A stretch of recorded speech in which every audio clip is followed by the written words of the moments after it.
Axşamınız xeyir, əziz şagirdlər. Bugünkü mövzumuz bağlayıcı. Bağlayıcı köməkçi intiqsələrindən biridir. Sözləri və cümlələri bir-birinə bağlamağa xidmət edir.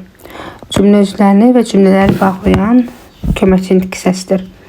Məsələn, Əli ilə Vəli bir yerdə oturublar. Burada iki cümlə üzvünü bir-birinə bağlayır, iki mübtədanı ilə bağlayıcısı. Bağlayıcılar növlərinə görə tabeli və tabesiz bağlayıcılara bölünür. Tabelik bağlayıcıları və tabesizlik bağlayıcıları. Biz bugünlər birinci növbədə tabesizlik bağlayıcılarından danışacağıq. Tabesizlik bağlayıcıları hansılardır? Birinci növbədə tabesizlik bağlayıcıları harada işlənir? Tabesizlik bağlayıcıları həm həmcins üzvləri arasında işlənir, həm də tabesiz mürəkkəb cümlələrin tərəflərini bir-birinə bağlayır. Belə.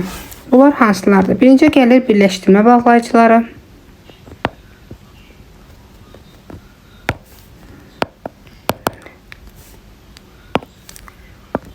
Və bir də eyni zamanda ilə.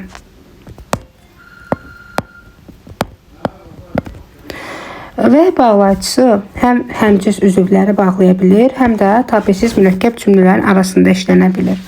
Ümumiyyətlə isə belə deyərdik ki, ilə bağlayıcısı isə yalnız həmcins üzvlər arasında işlənə bilir. Həmcins üzvləri bir-birinə bağlayır. Yəni ilə bağlayıcısı tabesiz mürəkkəb cümlənin tərəflərini bağlaya bilmir. Bunu birmənalı olaraq yadda saxlayın ki, ilə cümlələri bağlamır, yalnız həmcinslər arasında işlənir və isə həm həmcinslərin, həm də ki tabesiz mürəkkəb cümlənin arasında işlənə bilər.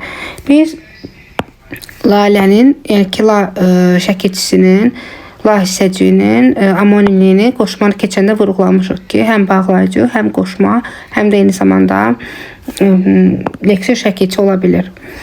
Məsələn, daha sonra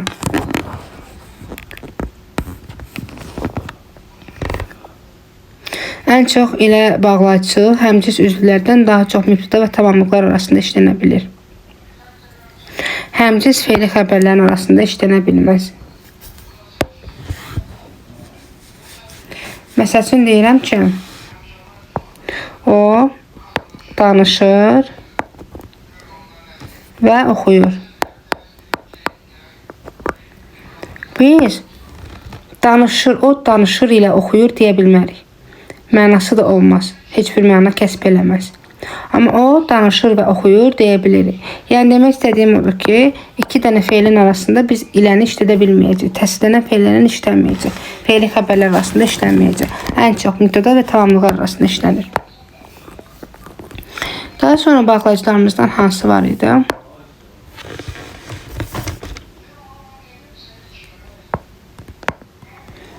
Qarşılaşdırma bağlayıcıları. Qarşılaşdırma bağlayıcıları isə tərəfləri bir-biri ilə qarşılaşdırır. Bu zaman amma, ancaq, lakin, fəqət, isə, yoxsa bu kimi bağlayıcılardan istifadə olunacaq. Və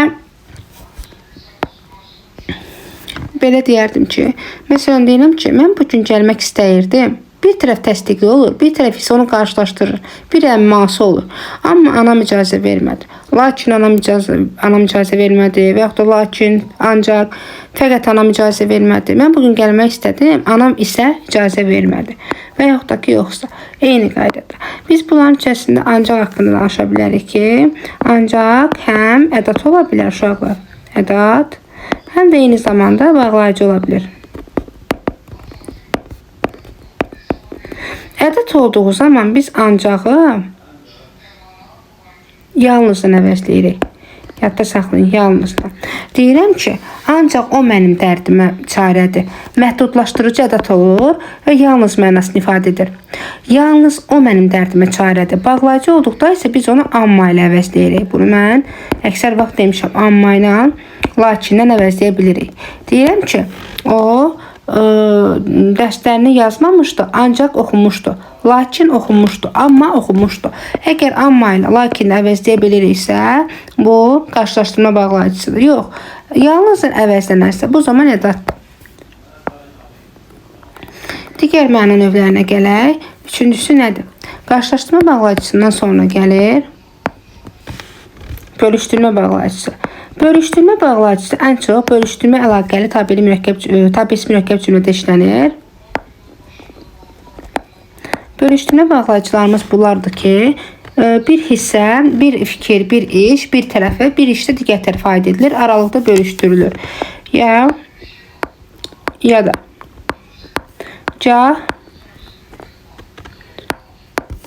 da həmçinin olar mı? Olmaz. O iştirak bağlayıcısı çünkü. Ya da, gah da, istərsə də.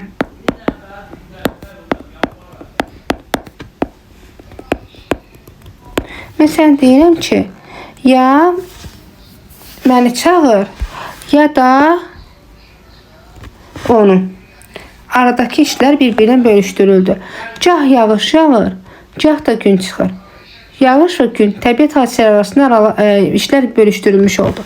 3 dənə məna növü var demək olar ki, ya da ki, gah da ki, istərsə də, hətta və yaxud da əlavə edə bilərik ki, və yaxud da. Dördüncü məna növümüz nədir bizim? İştirak. İştirak bağlayıcıları hadisələrin daha əvvəl belə ki olduğunu və davam etdiyini ifadə edir. Bir növ iştirak xarakteri daşıyır. İzah edəcəm nə demək istəyirəm. Həm də, həmçinin,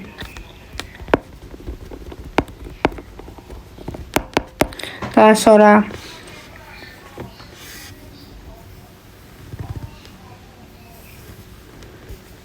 hətta,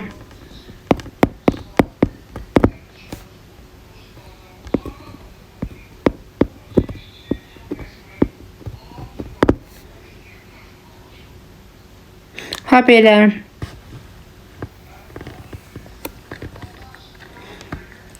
o cümlədən, o sıradan,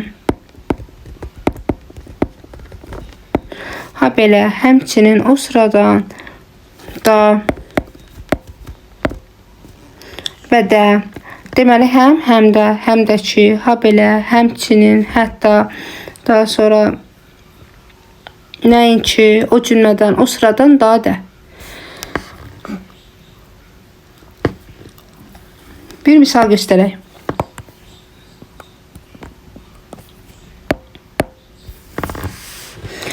Dəftər də aldı.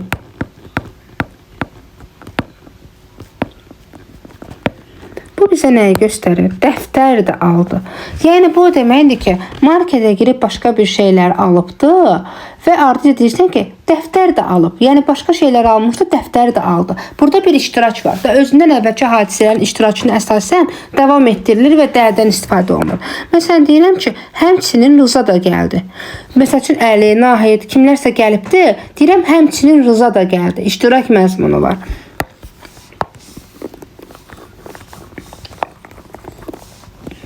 Dadənin amoniminə bir daha toxunmaq istəyirəm elə. Dadə yelik olanda, onsuz da sözə bitişik yazılır, leksi şəkilçisi olanda.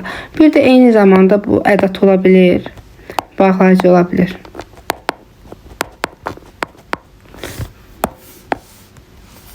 Ədat olduğu zaman adətən sözün sonunda gəlir, sadəcə o təsir gücünü artırır.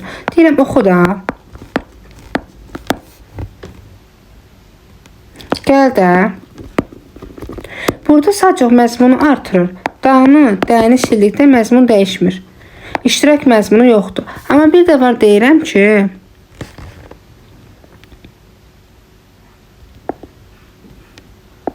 yalan da danışır. Yəni bu nə deməkdir? Deməli başqa mənfi cəhətləri var. Hətta yalan da danışmış olur. Daha sonra hətta sözünə gələk. Hətta sözü də həm ədat ola bilir uşaqlar, həm də bağlayıcı. Sözümüz hətta ilə başlayırsa, hətta o da ağladı. Məzmununda əslində qalsa, iştirak olsa belə, sözümüz hətta ilə başlayırsa, bu ədatdır. Bir mənalı şəkildə. Amma desəm ki, cümlənin davamında gəlsə, orta hissələrdə, desəm ki, Kəmalə, Əli, Nicar, hətta Nəbi də gəldi. Artıq bu zaman bir neçə sözdən sonra ki gəlsə, sadalananlardan sonra gəldikdə artıq bu həttamız olacaq bağlayıcı.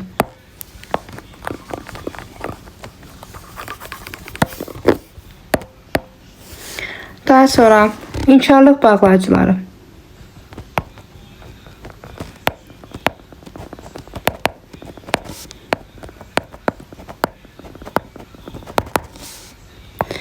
Nə?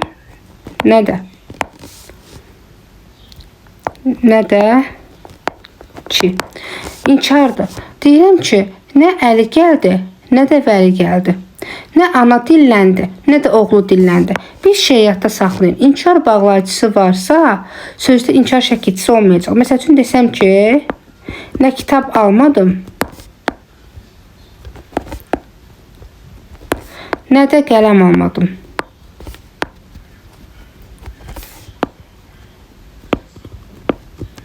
Buradakı inkar, burada da bir sözdə həm inkar bağlayıcısı, həm də inkar şəkilçisi ola bilməz.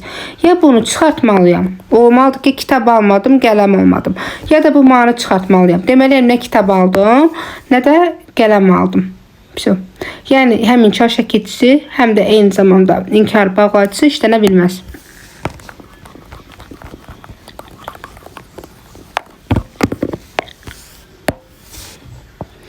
Aydınlaşdırma bağlayıcısı.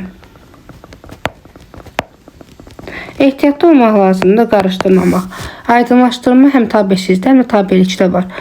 Tabesizdə, yəni məsələndir.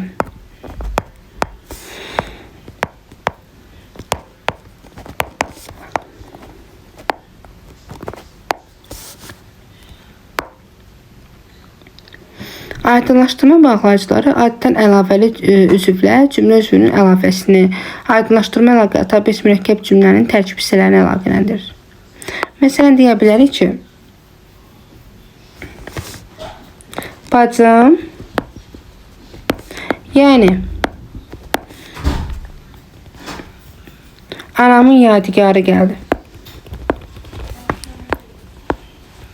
Yadigarı gəldi. Burada bacım, yəni anamın yadigarı, artıq bu yəni onu aydınlaşdırmış olur. Yəni ki, məsələn, bunlar tabesizlik bağlayıcılardır. Deməli, tabesizlik bağlayıcılarımız hansıları oldu? Birləşdirmə, qarşılaşdırma, daha sonra aydınlaşdırma, bölüşdürmə, inkar, bir də iştirak bağlayıcılarımız. İndi gəlirik tabelik bağlayıcılarına. Tabelik bağlayıcılarımız hansılardır? Birinci, şərt. Şərt kəsmək mənasını ifadə edir. Şərt, əgər, hərgah, indiki. Çox vaxt uşaqların bəziləri indikini gedib modal söz götürür. İndiki də şərt bağlayıcıdır. Madam,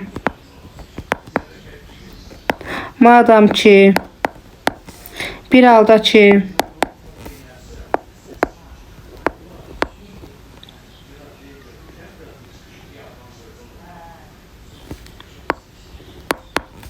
Yoxsa. Deməli, şərt bağlayıcılarımız hansıları oldu? Əgər, hərgah, madəm ki, bir halda ki, indi ki, bu kimi sözlər. Məsələn, deyirəm ki, əgər sən gəlməsən,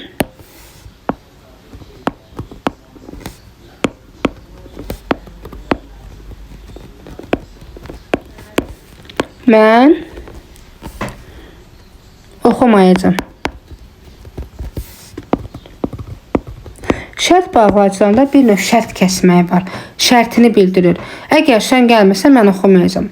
Hər gah sən gəlməsən, indi ki sən gəlməsən, madam ki sən gəlməsən, bir halda ki sən gəlməsən. Bunu sinonimlərinə əvəzləyə bilirəm. Bir növ şərt məzmunu ifadə edir.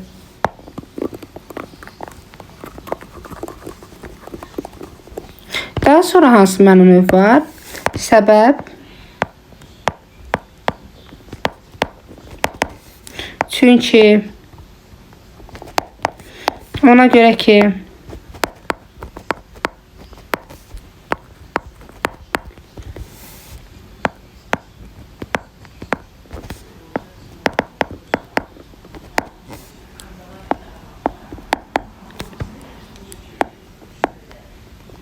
buna görə ki,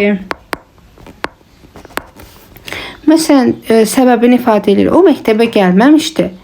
Çünki xəstə idi. Artıq burada çünki əvvəl baş verən hadisənin hansı səbəbdən olduğunu ifadə edir. Və digərləri də eyni qaydada. Səbəb bağlayıcılarını biz adətən belə deyim, tabeli mürəkkəb cümlənin tərəfləri arasında görürük. Daha sonra gəlir güzəşt.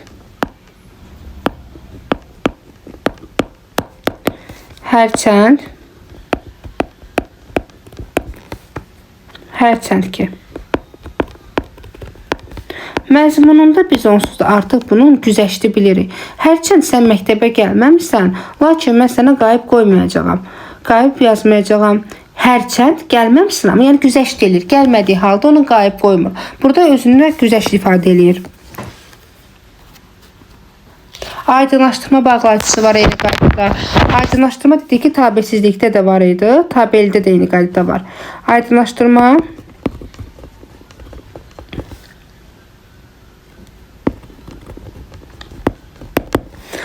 Aydınlaşdırma bağlayıcıları isə tabeldə ki və belə kidir. Tabeli mürəkkəb cümlənin tərəflərini bağlayır. Ki'dən sonra, ki aydınlaşdırma bağlayıcısından sonra vergül qoyulur. Və bu bağlayıcılar vergül qoyulduğu zaman iki cümləni bir-biri ilə bağlamış olur. Tabeli mürəkkəb cümlələri bir-birinə bağlayır.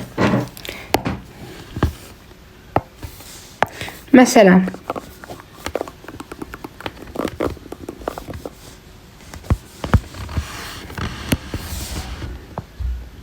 mən gəldim ki xəbər verim. Buradakı mən gəldim ki. Buradakı ki iki cümləni bir-birinə bağlayıbdır. Gəldim feilindən, ümumiyyətlə xəbərindən sonra işlənir. Adətən feillərdən, yəni xəbərdən sonra işlənə bilir. Bağlayıcının quruluş növündən danışaq. Bağlayıcılar quruluş ümumiyyətlə biz demişdik ki, qoşma yalnız sadə olur. Bağlayıcılar isə quruluş iki cür olur. Həm sadə ola bilir, həm də mürəkkəb. Sadələr məsələn vədi, ilədi, ancaqdır, ammadır. Mürəkkəblər isə və yaxud da, həm də, gahdır və s. Əsas biz bilməliyik bağlayıcılarda vergülün işlənməyini.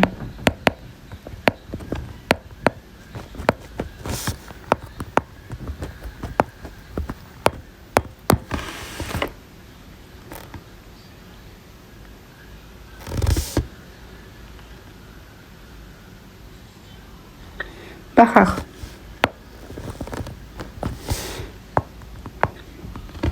Cümlə daxilində səbəb bağlayıcılarımız ki var. Səbəb və qarşılaşdırma bağlayıcıları. Səbəb, qarşılaşdırma və eyni qaydada iştirak bağlayıcılar ki var. Bunlardan əvvəl vergi qoyulacaq. Səbəb, qarşılaşdırma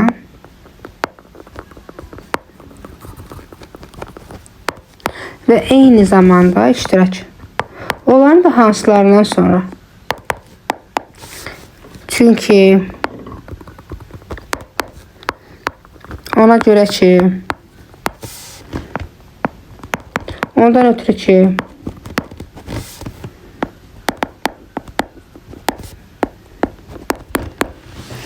sonra var amma ancaq lakin,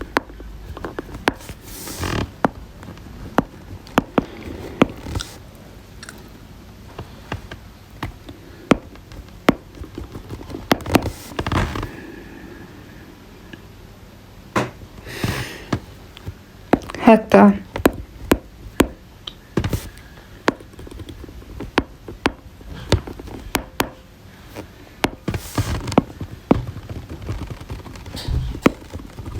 o cümlədən, o sıradan.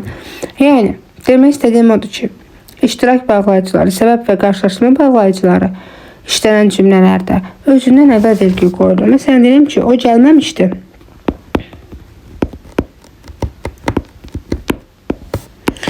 Çünki xəstə idi. Özündən əvvəl vergül qoyuldu.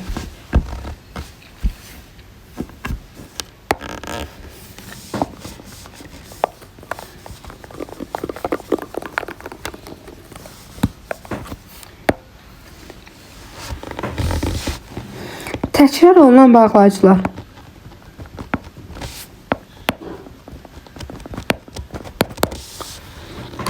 Ya da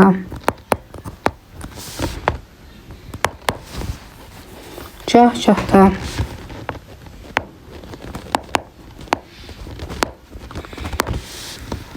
nə-nədə və yaxud da ki, istər-istərsə də həm də bunlarda birincisindən başqa, yəni digər bağlayıcılardan əvvəl vergül qoyulur.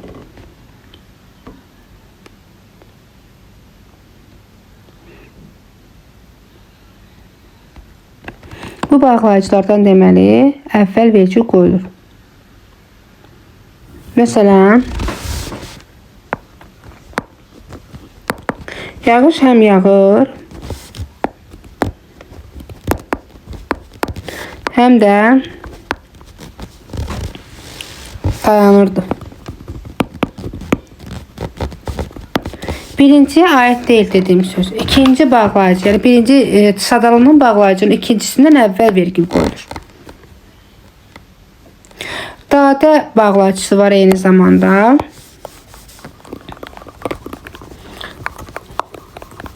Cümlənin daxilində işləndikdə sadalanırsa, hər bir sözdən sonra vergül qoyulacaq. Sonuncu istisna. Kitabda, qələmdə, paltar da aldı.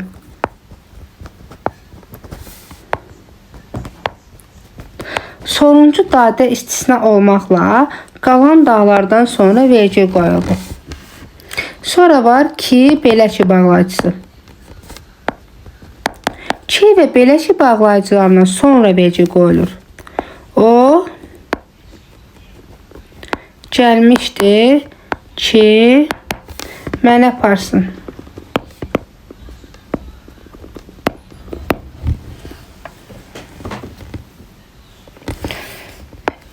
Feildən sonra işlənən ki var ki, bundan sonra vergül qoyulur. Belə ki də eyni qaydada.